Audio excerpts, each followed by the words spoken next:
పిలుస్తారు పొంటల కమనం గూకుండా పెట్టి ఇంటికి పంపిస్తారు. ఏముందిరా ఎన్ని కేసులు చూస్తలేం అంటూరట చాలా మంది. Kaleshwaram case, car racing case, phone tapping case, గొర్రెల స్కామ్ కేసు, ఇట్లా ఎన్నో ఉన్నాయి.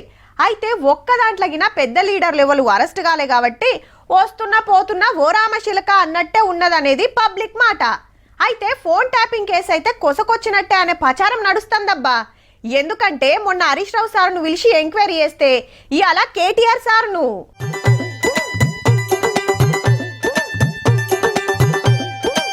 ఇంటికాంచెల్లి కాలరా జులుస్ తోటి తెలంగాణ భవన్ కాడికి వస్తే ఈడ కూడా చిన్నగా లేదు కార్యకర్తల ఆత్రము. సీనియర్ లీడర్లు అంతొచ్చిరు రామన్నకి మతిస్తానికి. జరసేపు అందరితోటి ముచ్చట పెట్టినాక సీదా జూబ్లీహిల్స్ పోలీస్ స్టేషన్ కాడికి పోయిండు.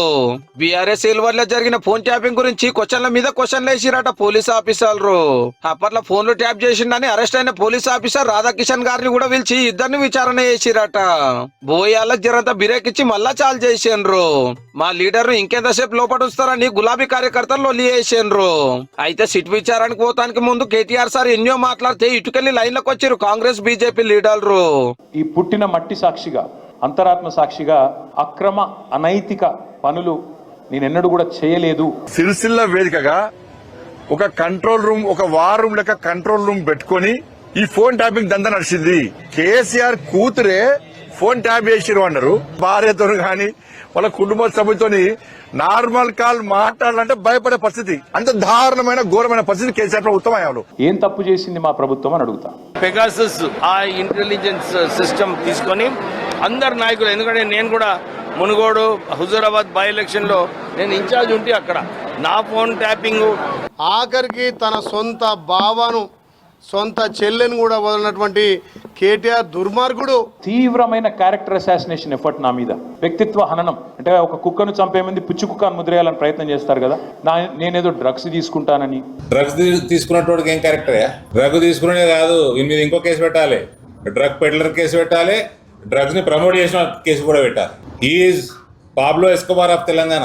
నాకేదో హీరోయిన్లతో సంబంధాలు ఉన్నాయని, కుటుంబాలని విచ్ఛిన్నం చేసి అటు హీరోయిన్లని, ప్రొడ్యూసర్లని, నిర్మాతల్ని, డైరెక్టర్లని అతి నీచంగా దేశంలో శాంతి భద్రతల సమస్య తలెత్తే విధంగా వ్యవహారం చేసినా వాటిని నిరోధించడానికి డెఫినెట్ గా పోలీస్ వ్యవస్థ తన పని తాను చేసుకుంటూ పోతుంది.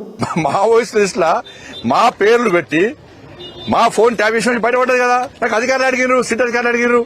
మావోయిస్ట్ లిస్టులా జడ్జిల పేరు పెట్టినావు, మావోయిస్ట్ లిస్టులా సినిమా హీరోయిన్ల ఫోన్లు పెట్టినావు, మావోయిస్ట్ లిస్టుల వ్యాపారవేత్తల ఫోన్లు పెట్టినావు. నీ చేసిన అక్రమ దందాకు దేశ భద్రతకు ముడి పెట్టకు. నువ్వు మేమెన్నడూ ప్రతిపక్షాల మీద కేసులు పెట్టి ప్రతిపక్షాలను మరి కావాలని హరాస్మెంట్ చేసి ఆ టైప్ లో టైం పాస్ పని చేయలేదు. కోదండరామ్ గారిని, ఉద్యమకారుని తలుపులు బద్దలు కొట్టి ఏ విధంగా అరెస్ట్ చేసిండ్రో మేము చూసి. తప్పు చేసినోడు భయపడతాడు, తప్పు చేయనోళ్ళు ఎవరికి భయపడాడు. రేవంత్ రెడ్డి కాదు, వాని జేజమ్మ కూడా భయపడే సమస్య లేదు.